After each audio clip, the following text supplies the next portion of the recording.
Kapag naisip natin ang salitang Stoicism, ang pwedeng unang lumabas sa utak natin ay unemotional or unfazed at pressuring crisis. Pero it's more than just an attitude. There is this web of cause and effect that makes up the universe.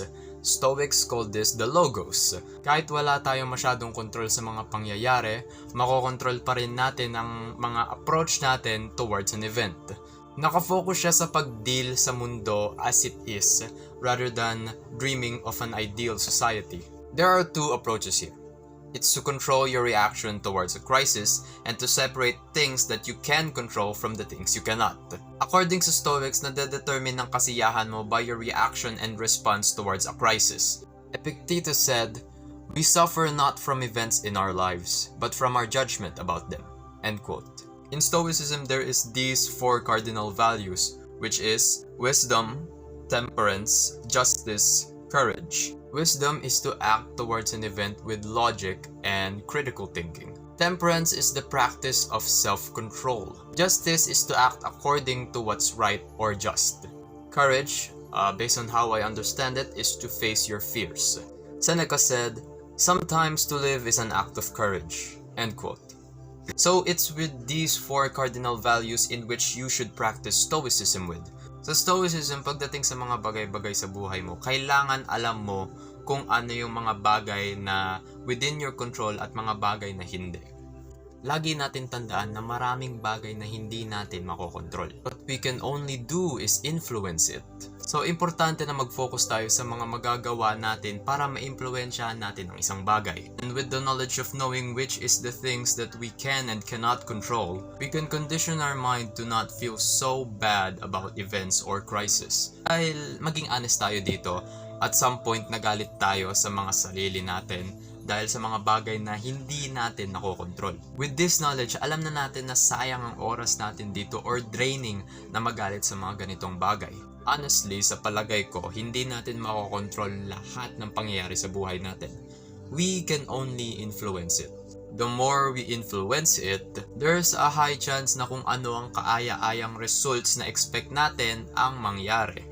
So mahalagang mag-focus tayo sa mga magagawa natin that is within our capabilities and leave the outcome to fate.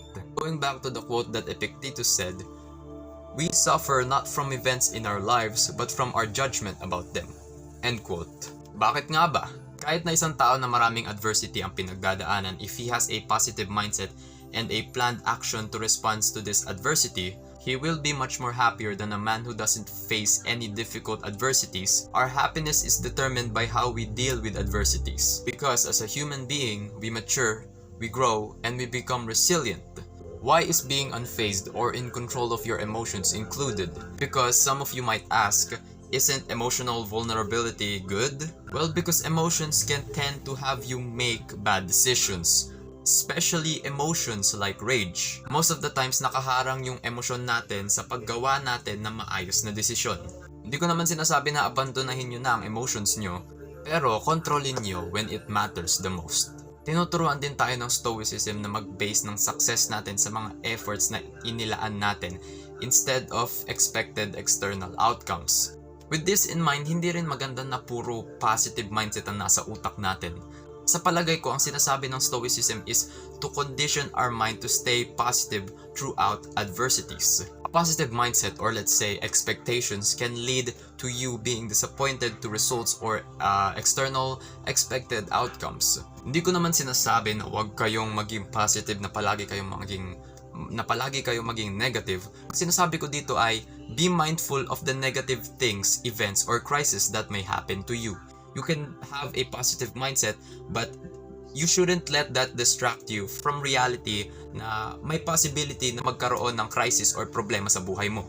And thanks to Marcus Aurelius, we have negative visualization.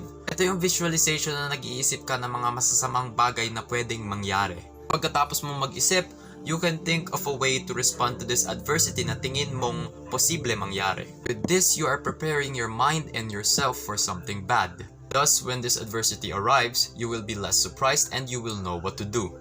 You will waste no time in expressing anger, sadness, or disbelief for a long time and start to work on improving the situation or maybe even turning the situation around to best benefit you.